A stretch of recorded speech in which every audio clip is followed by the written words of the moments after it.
Hello dear students, welcome back to my channel physics SPC. Current रजिस्ट्री का एक question.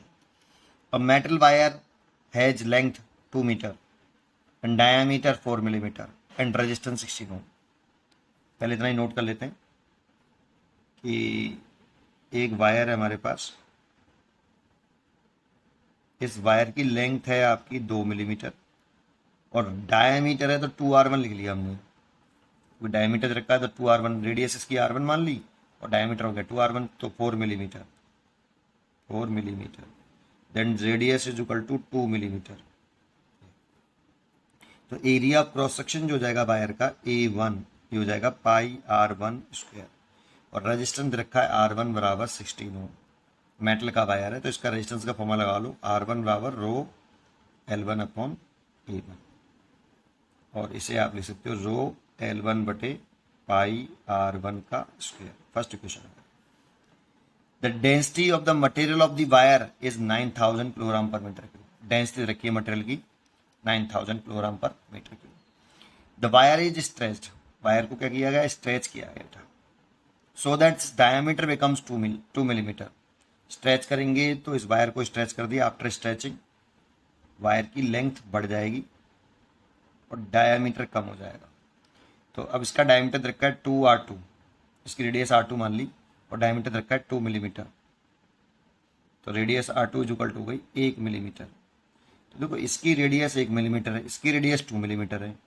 तो R1 और R2 में क्या रिलेशन है, R1 is 2 times of R2।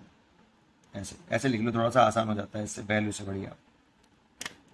भाई इसकी रेडियस 2 मिलीमीटर, इसकी रेडियस 1 मिलीमीटर, तो R1 is 2 times of R2। तो मैंने लिख दिया। अच्छा, इतना कहा। The resistance of the wire upon stretching as, resistance कितना हो जाएगा वायर का स्ट्रेच करने के बाद। ठीक है, इसका रेजिस्टेंस हमसे पूछ रहा है। देखो resistivity the property of material, resistivity the property of material depends on only two factors, material and temperature. तो टेम्परेचर की कोई बात नहीं करी तो टेम्परेचर को मानेंगे नहीं, और मटेरियल स्ट्रेच करने से चेंज हुआ नहीं, इसलिए रेजिस्टिविटी कांस्टेंट रहेगी। लेंथ के बारे में थोड़ा सा अगर हम लेट कर ले L2, लेट कर ली तो ये कहता है वायर को स्ट्रेच किया है तो volume remain same, volume remain same. तो ये वॉल्यूम जो होगा ये कांस्टेंट रहेगा वायर का, क्योंकि वायर को स्ट्रेच किया है हमने, है ना। उसमें कुछ एडिशनल वायर ऐड नहीं किया और कुछ निकाला नहीं, तो वॉल्यूम तो रिमेन्स कांस्टेंट रहेगा। तो volume, initial volume A1 L1 और final volume A2 L2। A1 की जगह पे ले सकते हो पाई R1 का स्क्वायर इंटू L1 और इसकी जगह पे ले सकते हो आप पाई R2 का स्क्वायर L2। पाई से तो पाई कट गया और यहाँ से आप रिलेशन निकाल लो L1 L2 में से किसी में भी, तो L1 अपॉन L2 निकाल लो। चलो जो जो जरूरत होगी वो निकाल लेंगे अभी। कितना समझ में आया आपको। अच्छा, रेजिस्टेंस लिखे हैं R2, तो R2 is equal to row L2 बटे A2, A2 की वैल्यू पाई R2 का स्क्वायर, इक्वेशन नंबर 2।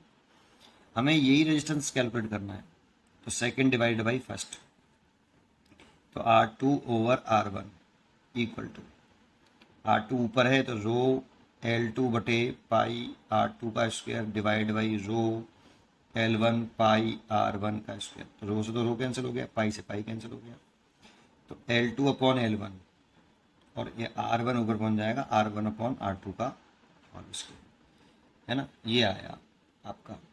अच्छा, यहाँ एक काम कर दो, R1 की वैल्यू 2R2 पुट कर दो आप। R1 की वैल्यू 2R2 पुट करेंगे तो 4R1 का स्क्वायर इंटू L1 बराबर R2 का स्क्वायर। अच्छा, ये 4R2 का स्क्वायर आएगा।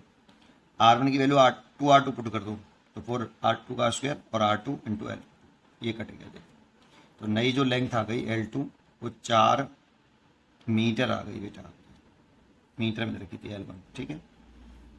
तो 4L2 बराबर आ गया 4L1 आ गया, सॉरी L2 आ गया 4L1। तो यहाँ से L2 अपॉन L1 आ गया सीधा सीधा 4, है ना भाई। L2 बराबर 4L1 है ना, तो L2 4L1 तो L2 को नीचे ले आई तो L2 अपॉन L1 आ गया 4, तो इसकी वैल्यू तो हो गई 4।